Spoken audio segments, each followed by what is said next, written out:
സകലത്തിൻ്റെയും സൃഷ്ടാവും പിതാവുമായ ദൈവത്തിൻ്റെയും കർത്താവായ യേശുക്രിസ്തുവിൻ്റെയും നാമത്തിൽ ഏവർക്കും സ്നേഹവന്ദനം. ഇന്ന് മെയ് 11. ഇന്ന് നമ്മൾ വായിക്കുന്ന ആദ്യത്തെ വായനാഭാഗം ആവർത്തന പുസ്തകം 28-ാം അധ്യായം.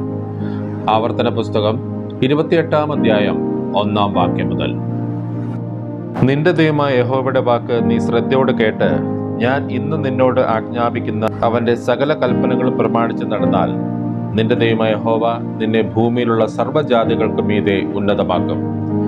നിന്റെ ദൈവമായ യഹോവയുടെ വാക്ക് കേട്ടനുസരിച്ചാൽ ഈ അനുഗ്രഹങ്ങളെല്ലാം നിനക്ക് സിദ്ധിക്കും. പട്ടണത്തിൽ നീ അനുഗ്രഹിക്കപ്പെടും, വയലിൽ നീ അനുഗ്രഹിക്കപ്പെടും. നിന്റെ ഗർഭഫലവും കൃഷിഫലവും മൃഗങ്ങളുടെ ഫലവും നിന്റെ കന്നുകാലികളുടെ പേരും ആടുകളുടെ പിറപ്പും അനുഗ്രഹിക്കപ്പെടും. നിന്റെ കുട്ടയും മാവ് കുഴയ്ക്കുന്ന തൊട്ടിയും അനുഗ്രഹിക്കപ്പെടും. അകത്ത് വരുമ്പോൾ നീ അനുഗ്രഹിക്കപ്പെടും, പുറത്തു പോകുമ്പോൾ നീ അനുഗ്രഹിക്കപ്പെടും. നിന്നോട് എതിർക്കുന്ന ശത്രുക്കളെ യഹോവ നിന്റെ മുമ്പിൽ തോൽക്കുമാറാക്കും. അവർ ഒരു വഴിയായി നിന്റെ നേരെ വരും, 7 വഴിയായി നിന്റെ മുമ്പിൽ നിന്ന് ഓടിപ്പോകും. യഹോവ നിന്റെ കളപ്പുരകളിലും നീ തൊടുന്ന എല്ലാറ്റിലും നിനക്ക് അനുഗ്രഹം കൽപ്പിക്കും. നിന്റെ ദൈവമായ യഹോവ നിനക്ക് തരുന്ന ദേശത്ത് അവൻ നിന്നെ അനുഗ്രഹിക്കും. നിന്റെ ദൈവമായ യഹോവയുടെ കൽപ്പനകൾ പ്രമാണിച്ച് അവന്റെ വഴികളിൽ നടന്നാൽ യഹോവ നിന്നോട് സത്യം ചെയ്തതുപോലെ നിന്നെ തനിക്ക് വിശുദ്ധ ജനമാക്കും. യഹോവയുടെ നാമം നിന്റെ മേൽ വിളിച്ചിരിക്കുന്നു എന്ന് ഭൂമിയിലുള്ള സകല ജാതികളും കണ്ട് നിന്നെ ഭയപ്പെടും. നിനക്ക് തരുമെന്ന് യഹോവ നിന്റെ പിതാക്കന്മാരോട് സത്യം ചെയ്ത ദേശത്ത് യഹോവ നിന്റെ നന്മയ്ക്കായി ഗർഭഫലത്തിലും കന്നുകാലികളുടെ ഫലത്തിലും നിന്റെ നിലത്തിലെ ഫലത്തിലും നിനക്ക് സമൃദ്ധി നൽകും. തക്ക സമയത്ത് നിന്റെ ദേശത്തിന് മഴ തരുവാനും നിന്റെ വേല ഒക്കെയും അനുഗ്രഹിപ്പാനും യഹോവ നിനക്ക് തന്റെ നല്ല ഭണ്ഡാരമായ ആകാശം തുറക്കും. നീ അനേകം ജാതികൾക്ക് വായ്പ കൊടുക്കും, എന്നാൽ നീ വായ്പ വാങ്ങുകയില്ല. ഞാൻ ഇന്ന് നിന്നോട് ആജ്ഞാപിക്കുന്ന നിന്റെ ദൈവമായ യഹോവയുടെ കൽപ്പനകൾ കേട്ട് പ്രമാണിച്ച് നടന്നാൽ യഹോവ നിന്നെ വാലല്ല തലയാക്കും. നീ ഉയർച്ച തന്നെ പ്രാപിക്കും, താഴ്ച പ്രാപിക്കുകയില്ല. ഞാൻ ഇന്ന് നിന്നോട് ആജ്ഞാപിക്കുന്ന വചനങ്ങളിൽ യാതൊന്നെങ്കിലും വിട്ട് അന്യദൈവങ്ങളെ പിന്തുടർന്ന് സേവിപ്പാൻ നീ ഇടത്തോട്ടോ വലത്തോട്ടോ മാറരുത്. എന്നാൽ നീ നിന്റെ ദൈവമായ യഹോവയുടെ വാക്ക് കേട്ട് ഞാൻ ഇന്ന് നിന്നോട് ആജ്ഞാപിക്കുന്ന അവന്റെ കൽപ്പനകളും ചട്ടങ്ങളും പ്രമാണിച്ച് നടക്കാഞ്ഞാൽ ഈ ശാപമൊക്കെയും നിനക്ക് വന്ന് ഭവിക്കും. പട്ടണത്തിൽ നീ ശപിക്കപ്പെട്ടിരിക്കും, വയലിലും ശപിക്കപ്പെട്ടിരിക്കും. നിന്റെ കുട്ടയും മാവ് കുഴയ്ക്കുന്ന തൊട്ടിയും ശപിക്കപ്പെട്ടിരിക്കും. നിന്റെ ഗർഭഫലവും കൃഷിഫലവും കന്നുകാലികളുടെ പേരും ആടുകളുടെ പിറപ്പും ശപിക്കപ്പെട്ടിരിക്കും. അകത്ത് വരുമ്പോൾ നീ ശപിക്കപ്പെട്ടിരിക്കും, പുറത്തു പോകുമ്പോൾ നീ ശപിക്കപ്പെട്ടിരിക്കും.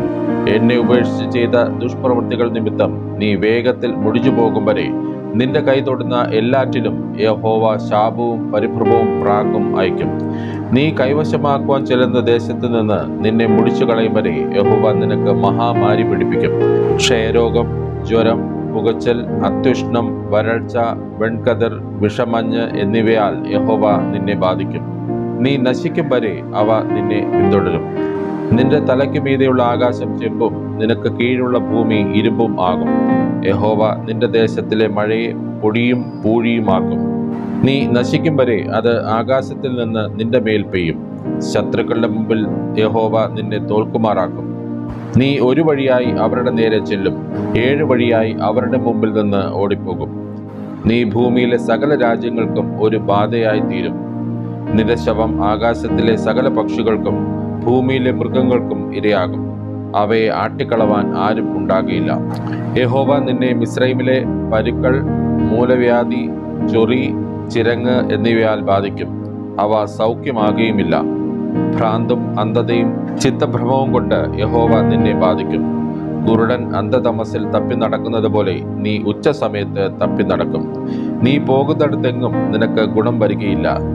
നീ എപ്പോഴും പീഡിതനും അപഹാരഗതനും ആയിരിക്കും. നിന്നെ രക്ഷിപ്പാൻ ആരുമുണ്ടാകുകയില്ല. നീ ഒരു സ്ത്രീയെ വിവാഹത്തിന് നിയമിക്കും, മറ്റൊരുത്തൻ അവളെ പരിഗ്രഹിക്കും.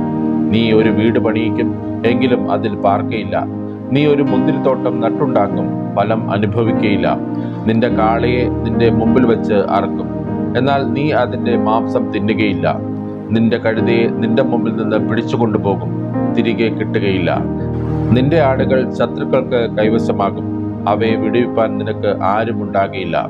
നിന്റെ പുത്രന്മാരും പുത്രിമാരും അന്യജാതിക്ക് അടിമകളാകും. നിന്റെ കണ്ണ് ഇടവിടാതെ അവരെ നോക്കിയിരുന്ന് ക്ഷീണിക്കും, എങ്കിലും നിന്നാൽ ഒന്നും സാധിക്കില്ല.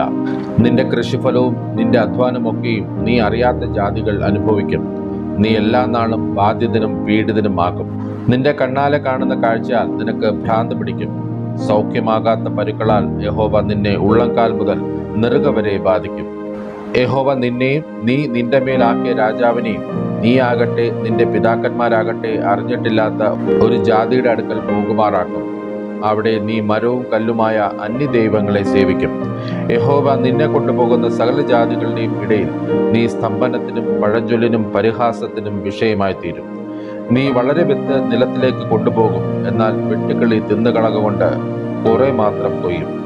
നീ മുന്തിരിത്തോട്ടങ്ങൾ നട്ട് രക്ഷ ചെയ്യും, എങ്കിലും പുഴു തിന്നുകളകൊണ്ട് വീഞ്ഞു കുടിക്കുകയില്ല, പഴം ശേഖരിക്കുകയുമില്ല. ഒരു വൃക്ഷങ്ങൾ നിന്റെ നാട്ടിലൊക്കെയും ഉണ്ടാകും, എങ്കിലും നീ എണ്ണ തേക്കയില്ല. അതിൻ്റെ പിഞ്ച് പൊഴിഞ്ഞു പോകും. നീ പുത്രന്മാരെയും പുത്രിമാരെയും ജനിപ്പിക്കും, എങ്കിലും അവർ നിനക്ക് ഇരിക്കയില്ല. അവർ പ്രവാസത്തിലേക്ക് പോകേണ്ടി വരും. നിന്റെ വൃക്ഷങ്ങളും നിന്റെ ഭൂമിയുടെ ഫലവും എല്ലാം പുഴു തിന്നു കളയും. നിന്റെ ഇടയിലുള്ള പരദേശി നിനക്ക് മീതെ ഉയർന്നുയർന്നു വരും, നീയോ താണു താണു പോകും. അവർ നിനക്ക് വായ്പ തരും, അവന് വായ്പ കൊടുപ്പാൻ നിനക്ക് ഉണ്ടാകുകയില്ല. അവൻ തലയും നീ വാലുമായിരിക്കും. നിന്റെ ദൈവമായ യഹോവയുടെ വാക്ക് കേട്ട് അവൻ നിന്നോട് കൽപ്പിച്ചിട്ടുള്ള കൽപ്പനകളും ചട്ടങ്ങളും പ്രമാണിച്ച് നടക്കായ്ക കൊണ്ട് ഈ ശാപമൊക്കെയും നിന്റെ മേൽ വരികയും നീ നശിക്കും വരെ നിന്നെ പിന്തുടർന്ന് പിടിക്കുകയും ചെയ്യും. അവ ഒരടയാളവും അത്ഭുതവുമായി നിന്നോടും നിന്റെ സന്തതിയോടും എന്നേക്കും പറ്റിയിരിക്കും. സകല വസ്തുക്കളുടെയും സമൃദ്ധി ഹേതുവായിട്ട് നിന്റെ ദൈവമായ യഹോവയെ നീ ഉന്മേഷത്തോടും നല്ല ഹൃദയ സന്തോഷത്തോടും കൂടെ സേവിക്കായക കൊണ്ട് യഹോവ നിന്റെ നേരെ അയക്കുന്ന ശത്രുക്കളെ നീ വിശപ്പോടും ദാഹത്തോടും നഗ്നതയോടും എല്ലാ ഞെരുക്കത്തോടും കൂടെ സേവിക്കും. നിന്നെ നശിപ്പിക്കും വരെ അവൻ നിന്റെ കഴുത്തിൽ ഒരു ഇരുമ്പ് നുകം വയ്ക്കും. യഹോവ ദൂരത്തു നിന്ന് ഭൂമിയുടെ അറുതിയിൽ നിന്ന് ഒരു ജാതിയെ കഴുകൻ പറന്നു വരുന്നത് പോലെ നിന്റെ മേൽ വരുത്തും. അവർ നീ അറിയാത്ത ഭാഷ പറയുന്ന ജാതി, വൃദ്ധനെ ആദരിക്കുകയോ ബാലനോട് കനിവ് തോന്നുകയോ ചെയ്യാത്ത ഉഗ്രമുഖമുള്ള ജാതി. നീ നശിക്കും വരെ അവർ നിന്റെ മൃഗഫലവും നിന്റെ കൃഷിഫലവും തിന്നും. അവർ നിന്നെ നശിപ്പിക്കും വരെ ധാന്യമോ വീഞ്ഞോ എണ്ണയോ നിന്റെ കന്നുകാലികളുടെ പേരോ ആടുകളുടെ പിറപ്പോ ഒന്നും നിനക്ക് ശേഷിപ്പിക്കുകയില്ല. നിന്റെ ദേശത്തെല്ലാടും നീ ആശ്രയിച്ചിരിക്കുന്ന ഉയരവും ഉറപ്പുമുള്ള മതിലുകൾ വീഴും വരെ അവർ നിന്റെ എല്ലാ പട്ടണങ്ങളിലും നിന്നെ നിരോധിക്കും. നിന്റെ ദൈവമായ യഹോവ നിനക്ക് തന്ന നിന്റെ ദേശത്തെല്ലാടുമുള്ള നിന്റെ എല്ലാ പട്ടണങ്ങളിലും അവർ നിന്നെ നിരോധിക്കും. ശത്രു നിന്നെ ഞെരുക്കുന്ന ഞെരുക്കത്തിലും നിരോധനത്തിലും നിന്റെ ദൈവമായ യഹോവ നിനക്ക് തന്നിരിക്കുന്ന നിന്റെ ഗർഭഫലമായ പുത്രന്മാരുടെയും പുത്രിമാരുടെയും മാംസം നീ തിന്നും. നിന്റെ മധ്യേ മൃദുശരീരിയും മഹാസുഖഭോഗിയുമായിരിക്കുന്ന മനുഷ്യൻ തൻ്റെ സഹോദരനോടും തൻ്റെ മാർവിടത്തിലെ ഭാര്യയോടും തനിക്ക് ശേഷിക്കുന്ന മക്കളോടും ലുബ്ധനായി അവരിൽ ആർക്കും താൻ തിന്നുന്ന തൻ്റെ മക്കളുടെ മാംസത്തിൽ ഒട്ടും കൊടുക്കയില്ല. ശത്രു നിന്റെ എല്ലാ പട്ടണങ്ങളിലും നിന്നെ ഞെരുക്കുന്ന ഞെരുക്കത്തിലും നിരോധനത്തിലും അവന് ഒന്നും ശേഷിച്ചിരിക്കുകയില്ല. ദേഹമാർദ്ദവം കൊണ്ടും കോമളത്വം കൊണ്ടും തൻ്റെ ഉള്ളങ്കാൽ നിലത്ത് വെപ്പാൻ മടിക്കുന്ന തനൊങ്കിയും സുഖഭോഗിനിയുമായ സ്ത്രീ തൻ്റെ മാർവിടത്തിലെ ഭർത്താവിനും തൻ്റെ മകനും മകൾക്കും തൻ്റെ കാലുകളുടെ ഇടയിൽ നിന്ന് പുറപ്പെടുന്ന മറുപിള്ളയെയും താൻ പ്രസവിക്കുന്ന കുഞ്ഞുങ്ങളെയും കൊടുക്കാതെ വണ്ണം ലുബ്ധയായി ശത്രു നിന്റെ പട്ടണങ്ങളിൽ നിന്നെ ഞെരുക്കുന്ന ഞെരുക്കത്തിലും നിരോധനത്തിലും സകല വസ്തുക്കളുടെയും ദുർലഭം നിമിത്തം അവൾ അവരെ രഹസ്യമായി തിന്നും. നിന്റെ ദൈവമായ യഹോവ എന്ന മഹത്വം ഭയങ്കരവുമായ നാമത്തെ നീ ഭയപ്പെട്ട് ഈ പുസ്തകത്തിൽ എഴുതിയിരിക്കുന്ന ഈ ന്യായപ്രമാണത്തിലെ സകല വചനങ്ങളും പ്രമാണിച്ചനുസരിച്ച് നടക്കാഞ്ഞാൽ യഹോവ നിന്റെ മേലും നിന്റെ സന്തതിയുടെ മേലും നീണ്ടു നിൽക്കുന്ന അപൂർവമായ മഹാബാധകളും നീണ്ടു നിൽക്കുന്ന വല്ലാത്ത രോഗങ്ങളും വരുത്തും. നീ പേടിക്കുന്ന മിസ്രൈമിലെ വ്യാധികളൊക്കെയും അവൻ നിന്റെ മേൽ വരുത്തും. അവ നിന്നെ പറ്റിപ്പിടിക്കും. ഈ ന്യായപ്രമാണ പുസ്തകത്തിൽ എഴുതിയിട്ടല്ലാത്ത സകല രോഗവും ബാധയും കൂടെ നീ നശിക്കും വരെ യഹോവ നിന്റെ മേൽ വരുത്തിക്കൊണ്ടിരിക്കും. ആകാശത്തിലെ നക്ഷത്രം പോലെ പെരുകിയിരുന്ന നിങ്ങൾ നിന്റെ ദൈവമായ യഹോവയുടെ വാക്ക് കേൾക്കായ്ക കൊണ്ട് ചുരുക്കം പേരായി ശേഷിക്കും. നിങ്ങൾക്ക് ഗുണം ചെയ്യുവാനും നിങ്ങളെ വർദ്ധിപ്പിപ്പാനും യഹോവ നിങ്ങളുടെ മേൽ പ്രസാദിച്ചിരുന്നത് പോലെ നിങ്ങളെ നശിപ്പിപ്പാനും നിർമൂലമാക്കുവാനും യഹോവ പ്രസാദിച്ച് നീ കൈവശമാക്കുവാൻ ചെല്ലുന്ന ദേശത്ത് നിന്ന് നിന്നെ പറിച്ചു കളയും. യഹോവ നിന്നെ ഭൂമിയുടെ ഒരറ്റം മുതൽ മറ്റേ അറ്റം വരെ സർവ്വജാതികളുടെയും ഇടയിൽ ചിതറിക്കും. അവിടെ നീയും നിന്റെ പിതാക്കന്മാരും അറിഞ്ഞിട്ടില്ലാത്തവയും മരവും കല്ലും കൊണ്ടുള്ള അന്യദൈവങ്ങളെ നീ സേവിക്കും. ആ ജാതികളുടെ ഇടയിൽ നിനക്ക് സ്വസ്ഥത കിട്ടുകയില്ല. നിന്റെ കാലിന് വിശ്രാമസ്ഥലം ഉണ്ടാകുകയില്ല. അവിടെ യഹോവ നിനക്ക് വിറയ്ക്കുന്ന ഹൃദയവും മങ്ങുന്ന കണ്ണും നിരാശയുള്ള മനസ്സും തരും. നിന്റെ ജീവൻ നിന്റെ മുമ്പിൽ തൂങ്ങിയിരിക്കും. രാവും പകലും നീ പേടിച്ചു പാർക്കും. പ്രാണഭയം നിന്നെ വിട്ടുമാറുകയില്ല. നിന്റെ ഹൃദയത്തിൽ നീ പേടിച്ചു കൊണ്ടിരിക്കുന്ന പേടി നിമിത്തവും നീ കണ്ണാലെ കാണുന്ന കാഴ്ച നിമിത്തവും നേരം വെളുക്കുമ്പോൾ സന്ധ്യ ആയെങ്കിൽ കൊള്ളായിരുന്നുവെന്നും സന്ധ്യാകാലത്ത് നേരം വെളുത്തെങ്കിൽ കൊള്ളായിരുന്നുവെന്നും നീ പറയും. നീ ഇനി കാണുകയില്ല എന്ന് ഞാൻ നിന്നോട് പറഞ്ഞ വഴിയായി യഹോവ നിന്നെ കപ്പൽ കയറ്റി മിസ്രൈമിലേക്ക് മടക്കിക്കൊണ്ടുപോകും. അവിടെ നിങ്ങളെ ശത്രുക്കൾക്ക് അടിയാരും അടിയാട്ടികളുമായി വിൽപ്പാൻ നിർത്തും. എന്നാൽ നിങ്ങളെ വാങ്ങുവാൻ ആരും ഉണ്ടാകുകയില്ല. ഹോറേബിൽ വെച്ച് ഇസ്രായേൽ മക്കളോട് ചെയ്ത നിയമത്തിനും പുറമെ മോവാബ് ദേശത്ത് വെച്ച് അവരോട് ചെയ്യുവാൻ യഹോവ മോശയോട് കൽപ്പിച്ച നിയമത്തിന്റെ വചനങ്ങൾ ഇവ തന്നെ. ഇന്ന് നമ്മൾ വായിക്കുന്ന രണ്ടാമത്തെ വായനാഭാഗം ഉത്തമഗീതം 8. നീ എൻ്റെ അമ്മയുടെ മുല കുടിച്ച സഹോദരനായിരുന്നുവെങ്കിൽ ഞാൻ നിന്നെ വെളിയിൽ കണ്ട് ചുംബിക്കുമായിരുന്നു. ആരും എന്നെ നിന്ദിക്കയില്ലായിരുന്നു. നീ എനിക്ക് ഉപദേശം തരേണ്ടതിന് ഞാൻ നിന്നെ അമ്മയുടെ വീട്ടിൽ കൂട്ടിക്കൊണ്ടുപോകുമായിരുന്നു. സുഗന്ധവർഗം ചേർത്ത വീഞ്ഞും എൻ്റെ മാതളപ്പഴത്തിൻ ചാറും ഞാൻ നിനക്ക് കുടിപ്പാൻ തരുമായിരുന്നു. അവൻ്റെ ഇടംകൈ എൻ്റെ തലയിൻ കീഴേ ഇരിക്കട്ടെ, അവൻ്റെ വലംകൈ എന്നെ ആശ്ലേഷിക്കട്ടെ.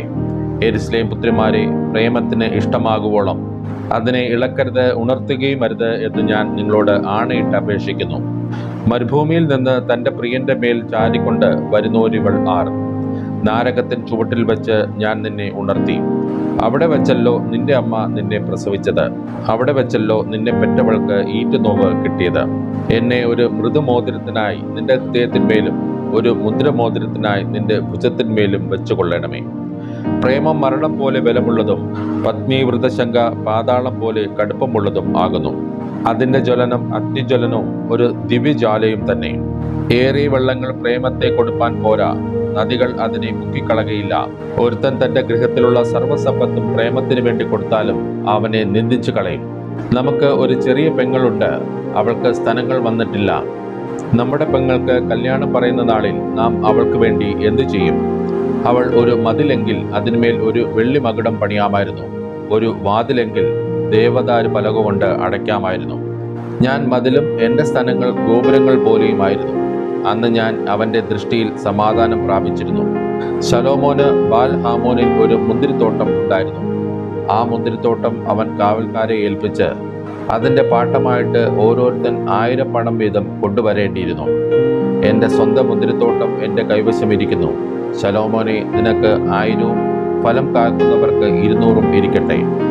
ഉദ്യാന നിവാസിനിയെ, സഖിമാർ നിന്റെ സ്വരം ശ്രദ്ധിച്ചു കേൾക്കുന്നു. അത് എന്നെയും കേൾപ്പിക്കണമേ. എൻ്റെ പ്രിയ, നീ പരിമള പർവ്വതങ്ങളിലെ ചെറുമാനിനും കലക്കൊട്ടിക്കും തുല്യനായി ഓടിപ്പോകാം. ഇന്ന് നമ്മൾ വായിക്കുന്ന മൂന്നാമത്തെ വായനാഭാഗം അപ്പോസ്തല പ്രവൃത്തികൾ 25-ഉം 26-ഉം അധ്യായങ്ങൾ. അപ്പോസ്തല പ്രവൃത്തികൾ 25-ാം അധ്യായം 1-ാം വാക്യം മുതൽ. ഫെസ്തോസ് സംസ്ഥാനത്തിൽ വന്നിട്ട് 3 നാൾ കഴിഞ്ഞ ശേഷം കൈസരയിൽ നിന്ന് യെരൂശലേമിലേക്ക് പോയി. അപ്പോൾ മഹാപുരോഹിതന്മാരും യഹൂദന്മാരുടെ പ്രധാനികളും പൗലോസിന്റെ നേരെ അവന്റെ സന്നിധിയിൽ അന്യായം ബോധിപ്പിച്ചു. ദയചെയ്ത് അവനെ യെരൂശലേമിലേക്ക് വരുത്തേണ്ടതിന് അവർ പൗലോസിന് പ്രതികൂലമായി അവനോട് അപേക്ഷിച്ചു. വഴിയിൽ വെച്ച് അവനെ ഒടുക്കിക്കളവാൻ അവർ ഒരു പതിയിരിപ്പ് നിർത്തി. അതിന് ഫെസ്തോസ്, പൗലോസിനെ കൈസരയിൽ സൂക്ഷിച്ചിരിക്കുന്നു. ഞാൻ വേഗം അവിടേക്ക് പോകുന്നുണ്ട്. നിങ്ങളിൽ പ്രാപ്തിയുള്ളവർ കൂടെ വന്ന് ആ മനുഷ്യന്റെ നേരെ അന്യായമുണ്ടെങ്കിൽ ബോധിപ്പിക്കട്ടെ എന്ന് ഉത്തരം പറഞ്ഞു. അവൻ ഏകദേശം 8-10 ദിവസം അവരുടെ ഇടയിൽ താമസിച്ച ശേഷം കൈസരയ്ക്ക് മടങ്ങിപ്പോയി. പിറ്റേന്ന് ന്യായാസനത്തിൽ ഇരുന്ന് പൗലോസിനെ വരുത്തുവാൻ കൽപ്പിച്ചു. അവൻ വന്നാറെ യെരൂശലേമിൽ നിന്ന് വന്ന യഹൂദന്മാർ ചുറ്റും നിന്ന് അവന്റെ നേരെ കഠിന കുറ്റം പലതും ബോധിപ്പിച്ചു.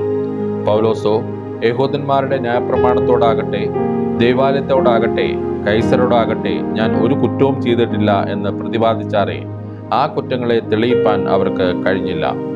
എന്നാൽ ഫെസ്തോസ് യഹൂദന്മാരുടെ പ്രീതി സമ്പാദിപ്പാൻ ഇച്ഛിച്ച് പൗലോസിനോട്, യെരൂശലേമിലേക്ക് ചെന്ന് അവിടെ എൻ്റെ മുമ്പിൽ വെച്ച് ഈ സംഗതികളെക്കുറിച്ച് വിസ്താരം നടപ്പാൻ നിനക്ക് സമ്മതമുണ്ടോ എന്ന് ചോദിച്ചതിന് പൗലോസ്, ഞാൻ കൈസരുടെ ന്യായാസനത്തിന് മുമ്പാകെ നിൽക്കുന്നു. അവിടെ എന്നെ വിസ്തരിക്കേണ്ടതാകുന്നു. യഹൂദന്മാരോട് ഞാൻ ഒരു അന്യായവും ചെയ്തിട്ടില്ല. അത് നീയും നല്ലവണ്ണം അറിഞ്ഞിരിക്കുന്നു. ഞാൻ അന്യായം ചെയ്ത് മരണയോഗ്യമായത് വല്ലതും പ്രവർത്തിച്ചിട്ടുണ്ടെങ്കിൽ മരണശിക്ഷ ഏൽക്കുന്നതിന് എനിക്ക് വിരോധമില്ല. ഇവർ എൻ്റെ നേരെ ബോധിപ്പിക്കുന്ന അന്യായം നേരല്ല എന്ന് വരികിലോ എന്നെ അവർക്ക് ഏൽപ്പിച്ചു കൊടുപ്പാൻ ആർക്കും കഴിയുന്നതല്ല. ഞാൻ കൈസരെ അഭയം ചൊല്ലുന്നു എന്ന് പറഞ്ഞു. അപ്പോൾ ഫെസ്തോസ് തൻ്റെ ആലോചന സഭയോട് സംസാരിച്ചിട്ട്, കൈസരെ നീ അഭയം ചൊല്ലിയിരിക്കുന്നു, കൈസരുടെ അടുക്കിലേക്ക് നീ പോകും എന്ന് ഉത്തരം പറഞ്ഞു. ഒട്ടുനാൾ കഴിഞ്ഞ ശേഷം അഗ്രിപ്പാ രാജാവും ബെർനിക്കയും ഫെസ്തോസിനെ വന്ദനം ചെയ്യുവാൻ കൈസരയിലെത്തി. കുറെ നാൾ അവിടെ പാർക്കുമ്പോൾ ഫെസ്തോസ് പൗലോസിന്റെ സംഗതി രാജാവിനോട് വിവരിച്ചു പറഞ്ഞത്, ഫെലിക്സ് വിട്ടേച്ചു പോയൊരു തടവുകാരനുണ്ട്. ഞാൻ യെരുശലേമിൽ ചെന്നപ്പോൾ യഹൂദന്മാരുടെ മഹാപുരോഹിതന്മാരും മൂപ്പന്മാരും എൻ്റെ അടുക്കൽ വന്ന് അവന്റെ നേരെ അന്യായം ബോധിപ്പിച്ച് വിധിക്ക് അപേക്ഷിച്ചു. എന്നാൽ പ്രതിവാദികളെ അഭിമുഖമായി കണ്ട് അന്യായത്തെക്കുറിച്ച് പ്രതിപാദിപ്പാൻ ഇടം കിട്ടും മുമ്പേ യാതൊരു മനുഷ്യനെയും ഏൽപ്പിച്ചു കൊടുക്കുന്നത് റോമർക്ക് മര്യാദയല്ല എന്ന് ഞാൻ അവരോട് ഉത്തരം പറഞ്ഞു. ആകയാൽ അവർ ഇവിടെ വന്നു കൂടിയാറെ ഞാൻ ഒട്ടും താമസിയാതെ പിറ്റേന്ന് തന്നെ ന്യായാസനത്തിൽ ഇരുന്ന് ആ പുരുഷനെ കൊണ്ടുവരുവാൻ കൽപ്പിച്ചു. വാദികൾ അവന്റെ ചുറ്റും നിന്ന് ഞാൻ നിരൂപിച്ചിരുന്ന കുറ്റം ഒന്നും ബോധിപ്പിക്കാതെ സ്വന്തം മതത്തെക്കുറിച്ചും ജീവിച്ചിരിക്കുന്നു എന്ന് പൗലോസ് പറയുന്ന മരിച്ചുപോയ യേശു എന്നൊരുവനെ കുറിച്ചും ചില തർക്കസംഗതികളെ കൊണ്ടുവന്നതേയുള്ളൂ. ഇങ്ങനെയുള്ള വിഷയങ്ങളിൽ വിചാരണ നടത്തേണ്ടത് എങ്ങനെയെന്ന് ഞാൻ അറിയാകയാൽ നിനക്ക് യെരുശലേമിലേക്ക് പോയി അവിടെ ഈ സംഗതികളെക്കുറിച്ച് വിസ്താരം നടപ്പാൻ സമ്മതമുണ്ടോ എന്ന് ചോദിച്ചു. എന്നാൽ പൗലോസ് ചക്രവർത്തി തിരുമനസ്സിലെ വിധിക്കായി തന്നെ സൂക്ഷിക്കണം എന്ന് അഭയം ചൊല്ലുകയാൽ കൈസറുടെ അടുക്കൽ അയക്കുവോളം അവനെ സൂക്ഷിപ്പാൻ കൽപ്പിച്ചു. ആ മനുഷ്യന്റെ പ്രസംഗം കേൾപ്പാൻ എനിക്കും ആഗ്രഹമുണ്ടായിരുന്നു എന്ന് അഗ്രിപ്പാവ് ഫെസ്തോസിനോട് പറഞ്ഞതിന് നാളെ കേൾക്കാം എന്ന് അവൻ പറഞ്ഞു. പിറ്റേന്ന് അഗ്രിപ്പാവ് ബെർനിക്കയുമായി വളരെ ആഡംബരത്തോടെ വന്നു. സഹസ്രാധിപതികളോടും നഗരത്തിലെ പ്രധാനികളോടും കൂടെ വിചാരണ മണ്ഡപത്തിൽ വന്നാറെ ഫെസ്തോസിന്റെ കൽപ്പനയാൽ പൗലോസിനെ കൊണ്ടുവന്നു. അപ്പോൾ ഫെസ്തോസ് പറഞ്ഞത്, അഗ്രിപ്പാ രാജാവേ, ഇവിടെ വന്നുകൊണ്ടിരിക്കുന്ന സകല പുരുഷന്മാരുമായുള്ളവരെ, യഹൂദന്മാരുടെ സമൂഹമെല്ലാം യെരുശലേമിലും ഇവിടെയും വെച്ച് എന്നോട് അപേക്ഷിക്കുകയും അവനെ ജീവനോടെ വെച്ചേക്കരുത് എന്ന് നിലവിളിക്കുകയും ചെയ്ത ഈ മനുഷ്യനെ നിങ്ങൾ കാണുന്നുവല്ലോ. അവൻ മരണയോഗ്യമായത് ഒന്നും ചെയ്തിട്ടില്ല എന്ന് ഞാൻ ഗ്രഹിച്ചു. അവൻ തന്നെയും ചക്രവർത്തി തിരുമനസ്സിലെ അഭയം ചൊല്ലുകയാൽ അവനെ അയക്കണം എന്ന് വിധിച്ചിരിക്കുന്നു. അവനെക്കുറിച്ച് തിരുമേനിക്ക് എഴുതുവാൻ എനിക്ക് നിശ്ചയമായത് ഒന്നുമില്ല.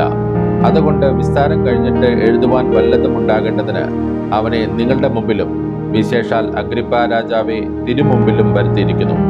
തടവുകാരനെ അയക്കുമ്പോൾ അവന്റെ പേരിലുള്ള കുറ്റം കാണാതിരിക്കുന്നത് യുക്തമല്ല എന്ന് തോന്നുന്നു. അപ്പോസ്തല പ്രവൃത്തികൾ 26-ാം അധ്യായം 1-ാം വാക്യം മുതൽ. അഗ്രിപ്പാവ് പൗലോസിനോട് നിന്റെ കാര്യം പറവാൻ അനുവാദമുണ്ട് എന്ന് പറഞ്ഞപ്പോൾ പൗലോസ് കൈനീട്ടി പ്രതിവാദിച്ചത് എന്തെന്നാൽ, അഗ്രിപ്പാ രാജാവേ, യഹൂദന്മാർ എന്റെ മേൽ ചുമത്തുന്ന എല്ലാ കുറ്റങ്ങളെക്കുറിച്ച് ഇന്ന് തിരുമുമ്പാകെ പ്രതിവാദിപ്പാൻ ഇടവന്നതുകൊണ്ട് വിശേഷാൽ നീ യഹൂദന്മാരുടെ ഇടയിലെ ആചാരങ്ങളും തർക്കങ്ങളും എല്ലാം അറിയുന്നവനാകയാൽ ഞാൻ ഭാഗ്യവാൻ എന്ന് നിരൂപിക്കുന്നു. അതുകൊണ്ട് എൻ്റെ പ്രതിവാദം ക്ഷമയോടെ കേൾക്കണമെന്ന് അപേക്ഷിക്കുന്നു. എൻ്റെ ജാതിക്കാരുടെ ഇടയിലും യെരുശലേമിലും ആദ്യം മുതൽ ബാല്യം തുടങ്ങിയുള്ള എൻ്റെ നടപ്പ് യഹൂദന്മാർ എല്ലാവരും അറിയുന്നു. ഞാൻ നമ്മുടെ മാർഗത്തിൽ സൂക്ഷ്മതയേറിയ മതഭേദപ്രകാരം പരീശനായി ജീവിച്ചു എന്ന് അവർ ആദ്യം മുതൽ അറിയുന്നു. അവർക്ക് മനസ്സുണ്ടെങ്കിൽ സാക്ഷ്യം പറയാം. ദൈവത്താൽ നമ്മുടെ പിതാക്കന്മാർക്ക് ലഭിച്ചതും നമ്മുടെ 12 ഗോത്രങ്ങളും രാപ്പകൽ ശ്രദ്ധയോടെ ആരാധിച്ചുകൊണ്ട് എത്തിപ്പിടിപ്പാൻ ആശയിക്കുന്നതുമായ വാഗ്ദത്തത്തിലുള്ള പ്രത്യാശ ഹേതുവായിട്ടത്രേ ഞാനിപ്പോൾ വിസ്താരത്തിൽ ആയിരിക്കുന്നത്. ആ പ്രത്യാശയെ ചൊല്ലി ആകുന്നു രാജാവേ യഹൂദന്മാർ എൻ്റെ മേൽ കുറ്റം ചുമത്തുന്നത്. ദൈവം മരിച്ചവരെ ഉയർപ്പിക്കുന്നത് വിശ്വാസയോഗ്യമല്ല എന്ന് നിങ്ങൾക്ക് തോന്നുന്നത് എന്ത്? നസ്രായനായ യേശുവിന്റെ നാമത്തിന്റെ വിരോധമായി പലതും പ്രവർത്തിക്കണം എന്ന് ഞാനും വിചാരിച്ചു സത്യം. അത് ഞാൻ യെരുശലേമിൽ ചെയ്തിട്ടുമുണ്ട്. മഹാപുരോഹിതന്മാരോട് അധികാരപത്രം വാങ്ങി വിശുദ്ധന്മാരിൽ പലരെയും തടവിലാക്കി അടച്ചു. അവരെ നിഗ്രഹിക്കുന്ന സമയം ഞാനും സമ്മതം കൊടുത്തു. ഞാൻ എല്ലാ പള്ളികളിലും അവരെ പലപ്പോഴും ദണ്ഡിപ്പിച്ചുകൊണ്ട് ദൂഷണം പറവാൻ നിർബന്ധിക്കുകയും അവരുടെ നേരെ അത്യന്തം ഭ്രാന്ത് പിടിച്ച് അന്യ പട്ടണങ്ങളോളം ചെന്ന് അവരെ ഉപദ്രവിക്കുകയും ചെയ്തു. ഇങ്ങനെ ചെയ്തു വരികയിൽ ഞാൻ മഹാപുരോഹിതന്മാരുടെ അധികാരത്തോടും ആജ്ഞയോടുകൂടെ ദമസ്കോസിലേക്ക് യാത്ര പോകുമ്പോൾ രാജാവേ, നട്ടുച്ചയ്ക്ക് ഞാൻ വഴിയിൽ വെച്ച് സൂര്യന്റെ പ്രകാശത്തെ കവിഞ്ഞൊരു വെളിച്ചം ആകാശത്തിൽ നിന്ന് എന്നെയും എന്നോടുകൂടെ യാത്ര ചെയ്യുന്നവരെയും ചുറ്റി പ്രകാശിക്കുന്നത് കണ്ടു. ഞങ്ങൾ എല്ലാവരും നിലത്ത് വീണപ്പോൾ, ശൗലേ ശൗലേ, നീ എന്നെ ഉപദ്രവിക്കുന്നത് എന്ത്? മുള്ളിന്റെ നേരെ ഉദയ്ക്കുന്നത് നിനക്ക് വിഷമമാകുന്നു എന്ന് എബ്രായ ഭാഷയിൽ എന്നോട് പറയുന്നൊരു ശബ്ദം ഞാൻ കേട്ടു. നീ ആരാകുന്നു കർത്താവേ എന്ന് ഞാൻ ചോദിച്ചതിന് കർത്താവ്, നീ ഉപദ്രവിക്കുന്ന യേശു തന്നെ ഞാൻ. എങ്കിലും എഴുന്നേറ്റ് നിവർന്നു നിൽക്ക. നീ എന്നെ കണ്ടതിനും ഇനി ഞാൻ നിനക്ക് പ്രത്യക്ഷൻ ആവാനിരിക്കുന്നതിനും നിന്നെ ശുശ്രൂഷകനും സാക്ഷിയുമായി നിയമിപ്പാൻ ഞാൻ നിനക്ക് പ്രത്യക്ഷനായി. ജനത്തിന്റെയും ജാതികളുടെയും കയ്യിൽ നിന്ന് ഞാൻ നിന്നെ രക്ഷിക്കും. അവർക്ക് പാപമോചനവും എന്നിലുള്ള വിശ്വാസത്താൽ ശുദ്ധീകരിക്കപ്പെട്ടിരിക്കുന്നവരുടെ ഇടയിൽ അവകാശവും ലഭിക്കേണ്ടതിന് അവരുടെ കണ്ണു തുറപ്പാനും അവരെ ഇരുളിൽ നിന്ന് വെളിച്ചത്തിലേക്കും സാത്താന്റെ അധികാരത്തിൽ നിന്ന് ദൈവത്തിങ്കിലേക്കും തിരിപ്പാനും ഞാൻ ഇപ്പോൾ നിന്നെ അവരുടെ അടുക്കൽ അയക്കുന്നു എന്ന് കൽപ്പിച്ചു. അതുകൊണ്ട് അഗ്രിപ്പാ രാജാവേ, ഞാൻ സ്വർഗീയ ദർശനത്തിന് അനുസരണക്കേട് കാണിക്കാതെ ആദ്യം ദമസ്കോസിലും യെരുശലേമിലും യഹൂദ്യ ദേശത്തെങ്ങും ഉള്ളവരോടും പിന്നെ ജാതികളോടും മാനസാന്തരപ്പെട്ട് ദൈവത്തിങ്കിലേക്ക് തിരിഞ്ഞ് മാനസാന്തരത്തിന് യോഗ്യമായ പ്രവൃത്തികൾ ചെയ്യണം എന്ന് പ്രസംഗിച്ചു. ഇത് നിമിത്തം യഹൂദന്മാർ ദേവാലയത്തിൽ വെച്ച് എന്നെ പിടിച്ച് കൊല്ലുവാൻ ശ്രമിച്ചു. എന്നാൽ ദൈവത്തിന്റെ സഹായം ലഭിക്കാൽ ഞാൻ ഇന്നുവരെ നിൽക്കുകയും ചെറിയവരോടും വലിയവരോടും സാക്ഷ്യം പറഞ്ഞു പോരുകയും ചെയ്യുന്നു. ക്രിസ്തു കഷ്ടമനുഭവിക്കുകയും മരിച്ചവരുടെ പുനരുത്ഥാനത്തിൽ അതിനായി ജനത്തോടും ജാതികളോടും വെളിച്ചമറിയിക്കുകയും ചെയ്യുമെന്ന് പ്രവാചകന്മാരും മോശയും ഭാവി കാലത്തെക്കുറിച്ച് പ്രസ്താവിച്ചതൊഴികെ വേറെയൊന്നും ഞാൻ പറയുന്നില്ല. ഇങ്ങനെ പ്രതിപാദിക്കയിൽ ഫെസ്തോസ്, പൗലോസേ, നിനക്ക് ഭ്രാന്തുണ്ട്, വിദ്യാബഹുത്വത്താൽ നിനക്ക് ഭ്രാന്ത് പിടിച്ചിരിക്കുന്നു എന്ന് ഉറക്കെ പറഞ്ഞു. അതിന് പൗലോസ്, രാജശ്രീ ഫെസ്തോസേ, എനിക്ക് ഭ്രാന്തില്ല. ഞാൻ സത്യവും സുബോധവുമായ വാക്കത്രേ സംസാരിക്കുന്നത്. രാജാവിന് ഇതിനെക്കുറിച്ച് അറിവുള്ളത് കൊണ്ട് അവനോട് ഞാൻ പ്രാഗൽഭ്യത്തോട് സംസാരിക്കുന്നു. അവന് ഇത് ഒന്നും മറവായിരിക്കുന്നില്ല എന്ന് എനിക്ക് നിശ്ചയമുണ്ട്. അത് ഒരു കോണിൽ നടന്നതല്ല. അഗ്രിപ്പാ രാജാവേ, പ്രവാചകന്മാരെ വിശ്വസിക്കുന്നു എന്ന് ഞാൻ അറിയുന്നു എന്ന് പറഞ്ഞു. അഗ്രിപ്പാ പൗലോസിനോട്, ഞാൻ ക്രിസ്ത്യാനിയായി തീരുവാൻ നീ എന്നെ അല്പം കൊണ്ട് സമ്മതിപ്പിക്കുന്നു എന്ന് പറഞ്ഞു. അതിന് പൗലോസ്, നീ മാത്രമല്ല, ഇന്ന് എൻ്റെ പ്രസംഗം കേൾക്കുന്നവർ എല്ലാവരും അല്പം കൊണ്ടാകട്ടെ അധികം കൊണ്ടാകട്ടെ ഈ ചങ്ങല ഒഴികെ എന്നെ പോലെ ആകേണം എന്ന് ഞാൻ ദൈവത്തോട് അപേക്ഷിക്കുന്നു എന്ന് പറഞ്ഞു. അപ്പോൾ രാജാവും ദേശാധിപതിയും ബർന്നിക്കയും അവരോടുകൂടി ഇരുന്നവരും എഴുന്നേറ്റ് മാറി നിന്ന്, ഈ മനുഷ്യൻ മരണത്തിനോ ചങ്ങലയ്ക്കോ യോഗ്യമായത് ഒന്നും ചെയ്തിട്ടില്ല എന്ന് തമ്മിൽ പറഞ്ഞു. കൈസരെ അഭയം ചൊല്ലിയിരുന്നില്ലെങ്കിൽ അവനെ വിട്ടയപ്പാൻ കഴിയുമായിരുന്നു എന്ന് അഗ്രിപ്പാവ് ഫെസ്തോസിനോട് പറഞ്ഞു. ഇന്ന് നമ്മൾ വായിച്ചു കേട്ട ഈ വേദഭാഗങ്ങളാൽ പിതാവായ ദൈവത്തിൽ നിന്നും കർത്താവായ ക്രിസ്തുയേശുവിൽ നിന്നും ഏവർക്കും കൃപയും കനിവും സമാധാനവും ഉണ്ടാകട്ടെ. ആമേൻ.